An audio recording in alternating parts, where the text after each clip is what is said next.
Riwruok mar oganda ma ong'ere kaka Development and Community Empowerment kata DAYS ka otenore kod oganda dhi nyime kod kedo kod rochruok mag ratiro mag oganda mosebedo ka medore kuonde kunyo mula e kaunti ma Migori. Jafwambo marwa George Juma miwalero.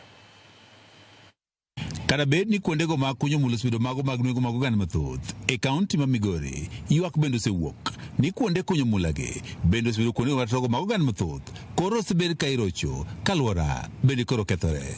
E okang' mar ratich oganda matiyo kuondego mag kunyo mula, riwruogno mar oganda ma ong'ere kaka Development and Community Empowerment kata DAYS ochako chenro mar tiego oganda ma odak e kuonde kunyo mula kod aluora mar kuondegi mag kunyo mula e yo mar ratiro mag oganda kaachiel kod aluora. Nitiere bende ratiro moko bende mirocho mag ji e kuonde mitime mining. Achiel kuom ratirogo kopogore gi mar nyithindo, mine bende neno pek e yore mag gold. Moko kuom gigo eko mariwruogni kawo tende kod oganda ma odak e aluora mag kuondego mag kunyo mula koro geto tieko e kuondego mag kunyo mula gin ma oting'o mako yiemo mondo kind rawere manyiri kaachiel kod ndiko nyithindo tije. Nyithindo matindo yudo ka we skul ka dhi tiyo e gold, to gold ok en gima last for long. Gold en gima ndalo ne tin, ok onyal tero nyathi nyaka chieng'. Koro nyithindwa gi osebedo ka hinyore, iyudo ka nyathi matin tiye gold matek to gimo yudo bende onge. Donna Dienge, menja ng'ad rieko, riwruogni mar Development Community Empowerment, wani bedo ni oganda ok oseng'iyo ting' ma gintiere godo e rito ratichgi kaachiel mag jowetegi ema osemiyo ratiro mag oganda pod irocho e kuondego mag kunyo mula. Mang'eny gin gik ma kowachi to kelo koko, to wadwaro ni mondo community kawuoyo to gimanyo solution kata gimanyo yore ma ginyalo konyo godo gweng' gin giwegi, kaeto koro waluongo teko ma oko mondo konywa mondo wawach wechegi kanyakla.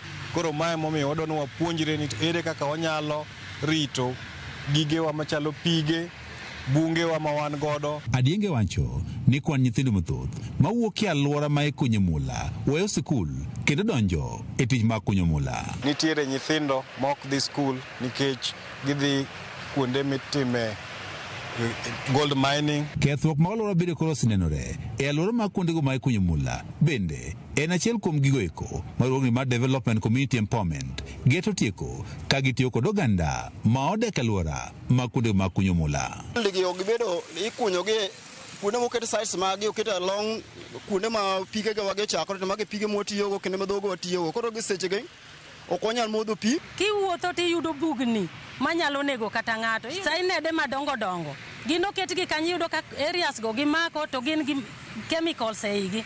Sama gin gi chemicals eigi giyudo ka nyithindo idhe kendo tuge, iyudo ka koth chwe gimol ka gichika ora. Moko bende pigego ema gituomo giluoko go sande, koro iyudo ka most of our people are seriously affected. Tiere chemicals mang'eny ma koro sani dwa tamo jowa tiyo kod pige maler, to osegik e okang' ma koro pige kata aore mantiere kuondewa ma watime goldi jomoko ole chemicals kendo kata jamni magwa ok nyal bedo gi ngima maber.